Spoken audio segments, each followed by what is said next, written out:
मेरे YouTube channel ज्ञान_शेयर के सभी दर्शकों को मेरा सादर प्रणाम।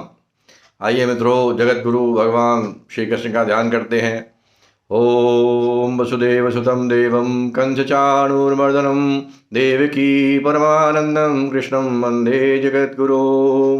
ओम यं ब्रह्मा वरुणेन्द्र रुद्रमरुता स्तुवन्ति देव्यैस्तव हि वेदैः साङ्गपदक्रमोपनिषदहि गायन्ति यं सामगाः ध्यानावस्थितद्गतेन मनसा पश्यन्ति यं योगिनो यशान्तं न विदुः सुरगणाः देवाय तस्मै नमः।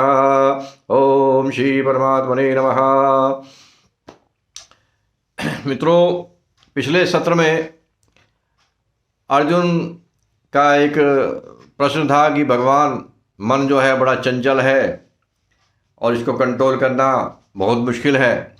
तो उसी से संबंधित एक प्रश्न अर्जुन के मन में और आता है कि कोई आदमी योग के साधन में लगा, परमात्मा प्राप्ति के लिए उसने प्रयास किया, सांसारिक विषयों का, सांसारिक जो कर्मों के साथ जो फलेच्छा है उस सब का त्याग किया, लेकिन उसकी योग में भगवत प्राप्ति के साधनों में श्रद्धा भी है, भगवान में श्रद्धा भी है, परंतु किसी कारणवश या प्रारब्धवश या पूर्व कर्म जो हैं उनके संस्कार के कारण अंत समय में, मृत्यु के समय में उसका मन जो है वो भगवान से डिग गया। तो उसकी क्या गति होती है? तो जैसा कहते हैं कि अंत समय में जिस प्रकार का भी ध्यान, जिस प्रकार का भी मन में चिंतन इंसान के आता है, उसी प्रकार का उसका अगला जन्म होता है। ये अगले अध्याय में आएगा। वो श्लोक इस प्रकार से है, यम यम वापि स्मरन् भावम त्यजत्यन्ते कलेवरम तम तमेवैति कौन्तेय सदा तद्भाव भावितः। हे कौन्तेय, जिस जिस प्रकार का चिंतन, मनन या ध्यान, जिस भाव को इंसान अंत समय में याद करता है, चिंतन करता है, उसी प्रकार से उसका अगला जन्म होता है। अर्थात यदि अंत समय में, मृत्यु के समय में ईश्वर भगवान का चिंतन करने लगे तो उसको भगवत प्राप्ति हो जाती है। यदि अंत समय में उसको कुत्ते का ध्यान आ जाए तो अगला जन्म उसका कुत्ते का हो जाएगा। मनुष्य का ध्यान हो जाए तो मनुष्य का जन्म हो जाएगा। तो क्योंकि अंत समय में मृत्यु बड़ी कष्टकारी होती है, ऐसा बोलते हैं कि हजारों बिच्छुओं के डंक के बराबर जितना कष्ट होता है उतना मृत्यु के समय होता है। तो उस समय में भी, ऐसी परिस्थिति में भी अपने मन को भगवान में जोड़े रखना बड़ा मुश्किल काम है। तो इसी की वजह से अर्जुन ने ये प्रश्न पूछा कि जो पूरे जीवन प्रयासरत रहा भगवान में और साधन में श्रद्धा के साथ, वो भगवत प्राप्ति का साधन करता रहा, लेकिन अंत समय में उसका मन विचलित हो गया, योग से वो भ्रष्ट हो गया, तो उसकी भगवान क्या गति होती है? क्योंकि उसने इस पूरे जीवन में जो भी कर्म किए वो फल इच्छा का त्याग करके किए, बिना फल की इच्छा के किए, और इस संसार के भोगों को भी उसने भोगा नहीं। तो ऐसा तो नहीं है कि वो नष्ट हो जाए, ना तो वो इस जीवन में ही एंजॉय कर पाया, भोग कर पाया, और अगला जन्म भी उसका खराब हो जाए। तो इसी से ये संबंधित श्लोक है। वो श्लोक इस प्रकार से है, अयति श्रद्धयोपेतो योगात् चलित मानसः, अयति श्रद्धयोपेतो योगात् चलित मानसः अप्राप्य योग संसिद्धिम काम गतिम कृष्ण गच्छति।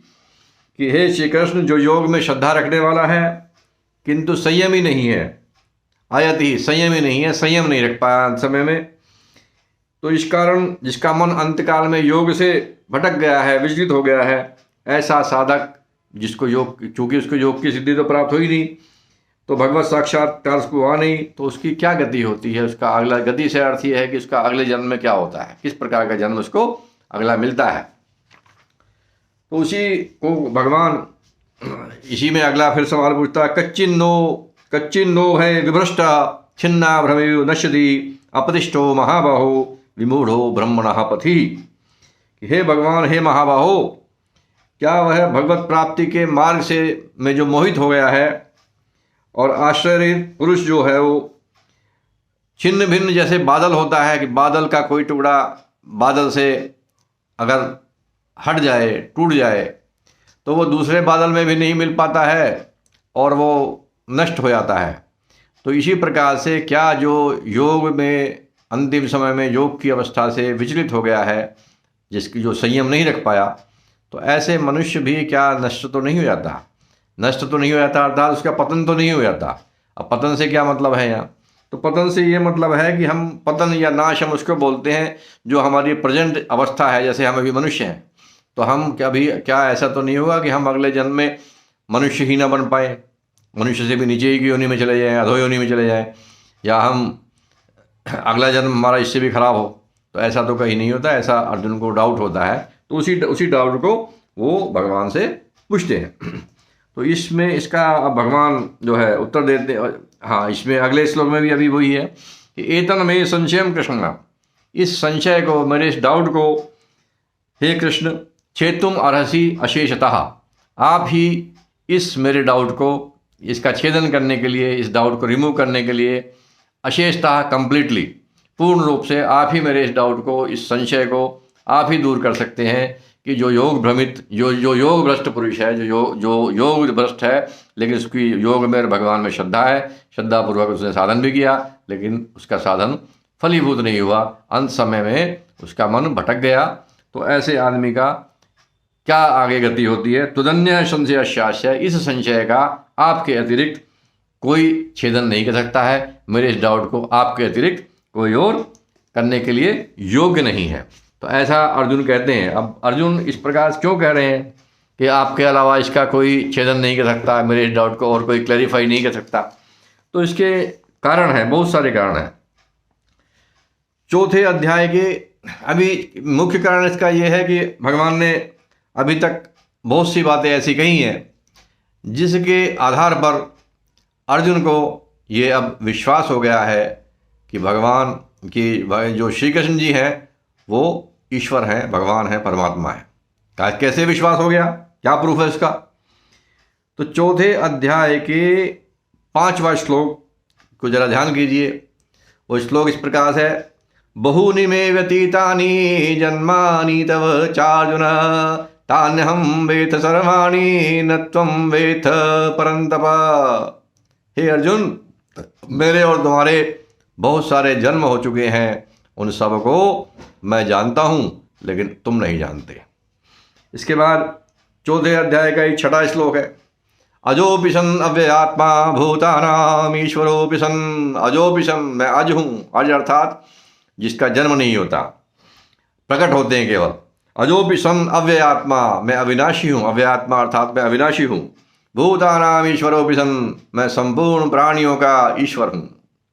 प्रकृतिम स्वाम अधिष्ठाय, मैं अपनी प्रकृति को अपने कंट्रोल में लेकर, अपने वशीभूत करके, अपनी प्रकृति को अपने वशीभूत करके, प्रकृतिम स्वाम अधिष्ठाय संभवामि आत्ममाया, अपनी माया से, अपनी योग माया से मैं प्रकट हो जाता हूँ। तो ऐसा कोई साधारण इंसान तो कर नहीं सकता। वो तो भगवान खुद ही ये डिक्लेयर कर रहे हैं कि मैं भूतानाम ईश्वरोपि सन, मैं इस सभी प्राणियों का ईश्वर हूँ। अपनी प्रकृति को अपने अधीन करके मैं अपनी माया से प्रकट होता हूँ। कोई साधारण मनुष्य तो नहीं कर सकता। जो मनुष्य है या जो दूसरे प्राणी हैं, उनका जन्म उनकी प्रकृति के अनुसार होता है, अर्थात उनकी प्रकृति, उनका स्वभाव डिसाइड करता है कि वो अगले जन्म में वो किस योनि में जाएंगे। लेकिन भगवान यहाँ क्या करें, प्रकृतिं स्वाम अधिष्ठाय संभवामि आत्ममाया, मैं अपनी प्रकृति को अधीन करके, यहाँ प्रकृति, भगवान की प्रकृति भगवान के अधीन है और फिर वो प्रकट हो रहे हैं। तो इसी प्रकार से चौथे अध्याय का 13वां श्लोक है, चातुर्वर्णम मया षष्टम गुण कर्म विभागशः। चातुर्वर्णम मया षष्टम गुणा कर्म विभागशः, गुण और कर्मों के विभाग करके, गुण और कर्मों का विभाग करके मैंने चतुर्वर्ण व्यवस्था बनाई है। तस्य कर्तारम अभिमाम, तस्य कर्तारम अभिमाम विद्या कर्तारम अव्ययम। तो वो भगवान कह रहे हैं कि गुण और कर्म, अर्थात गुण और कर्मों को भगवान उनके ज्ञाता हैं, उनके क्या नियम है, किस कर्म से कौन से गुण होते हैं और कौन से गुण से हम किस प्रकार के कर्म में प्रवृत्त होते हैं। तो इस सब का विधि विधान और ये कैसे कैसे है, सारा जो प्रोसेस है वो भगवान ने ही बनाया है, उन्हीं ने इसका विधान किया है। तो जो इसने कर्मों का विधान किया है वही तो बता सकते हैं। उससे बेस्ट टीचर और कौन हो सकता है, उससे बेस्ट ज्ञाता और कौन हो सकता है। तो ये सब इसके अलावा 5वें अध्याय का आखिरी श्लोक है 29वां श्लोक, भोक्तारम यज्ञ तपसाम सर्वलोक महेश्वरम, भोक्तारम यज्ञ तपसाम सर्वलोक महेश्वरम, सुहृदम सर्वभूतानां ज्ञात्वा माम शांतिम मृच्छति। मैं सभी यज्ञों का, सभी तपस्याओं का भोक्ता मैं हूँ, सभी यज्ञों का, सभी सत्कर्मों का और सभी तपस्याओं का भोक्ता मैं हूँ। सर्वलोक महेश्वरम, सभी लोकों का, सभी जितने भी लोक हैं, केवल पृथ्वी लोक नहीं, जितने भी लोक हैं, ब्रह्मलोक, पाताल लोक एटसेट्रा एटसेट्रा, जितने भी लोक हैं उन सब का मैं महान ईश्वर हूँ। तो 5वें अध्याय के 29वें श्लोक में डिक्लेयर करें, सुहृदम सर्वभूतानां, मैं सभी प्राणियों का सुहृद हूँ, मित्र हूँ, अकारण ही उनका अच्छा चाहने वाला हूँ। ज्ञात्वा माम शांति मृच्छति, जो ऐसा मुझे जान लेता है वही शांति को प्राप्त करता है।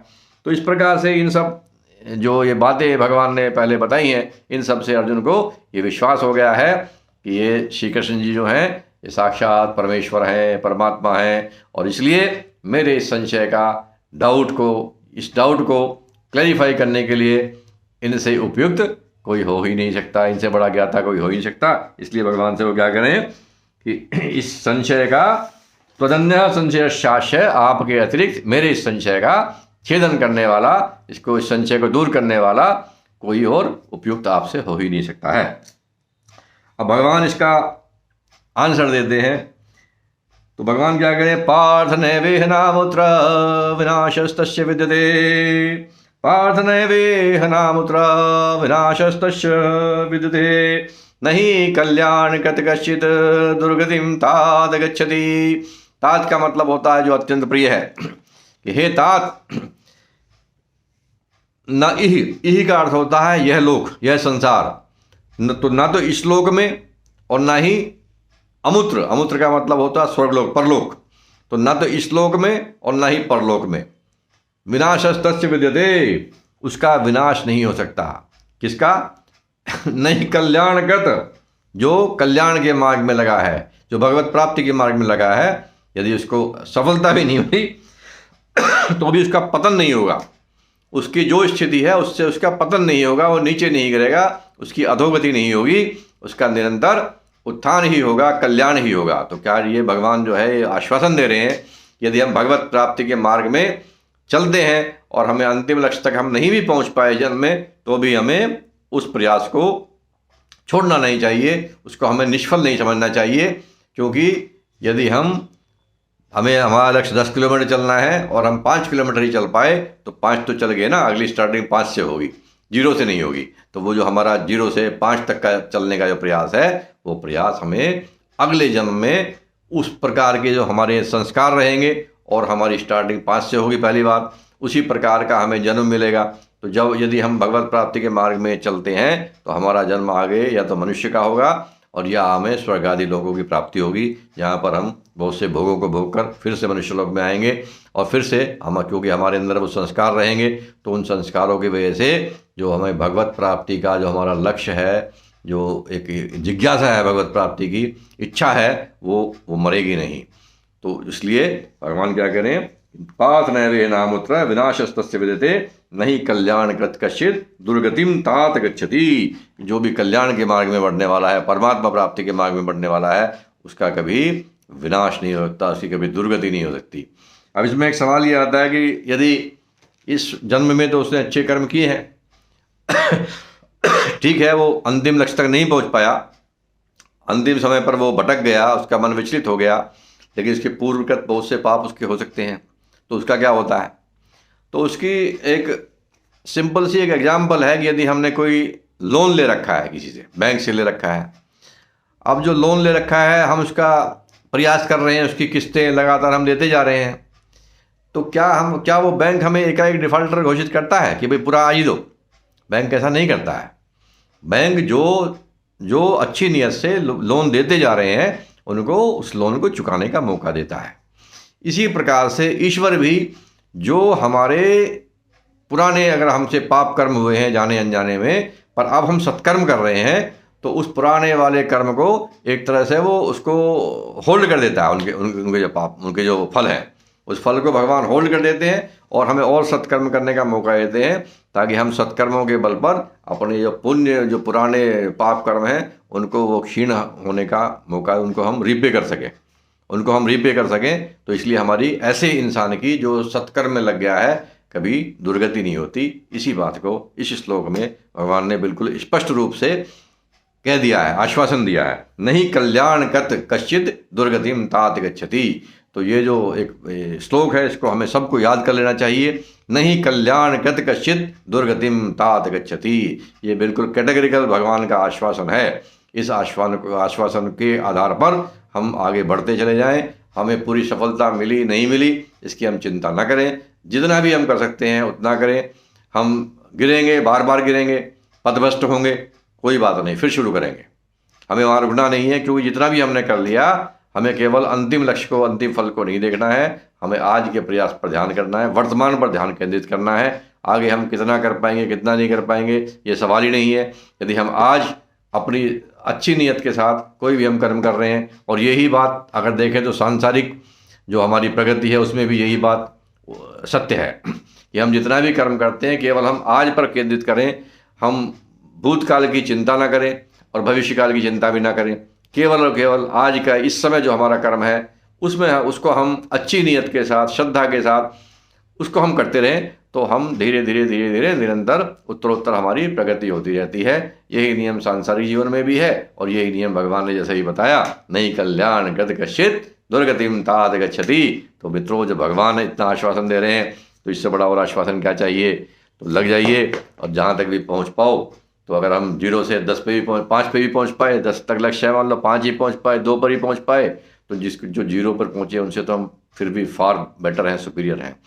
तो इसी बात को ध्यान में रखते हुए हमें कर्म करना चाहिए। और जैसे मैंने बताया कि इस श्लोक का जो ये पद है, नहीं कल्याणकत कश्चित दुर्गतिम तात गच्छति, इसको मन में बिल्कुल याद कर लीजिए। और निरंतर जब भी निराशा हो तो इसको हम याद कर लें, जब भी हमें फेल्योर हो तो हम इस बात को याद कर लें। तो ऐसा याद करने से हमारे अंदर पुनः जोश भरेगा, उत्साह भरेगा, और हम अच्छे काम करने के लिए फिर से हमें प्रेरणा मिलेगी। आज के लिए मित्रों इतना ही। भज गोविंदम, जय श्री राम।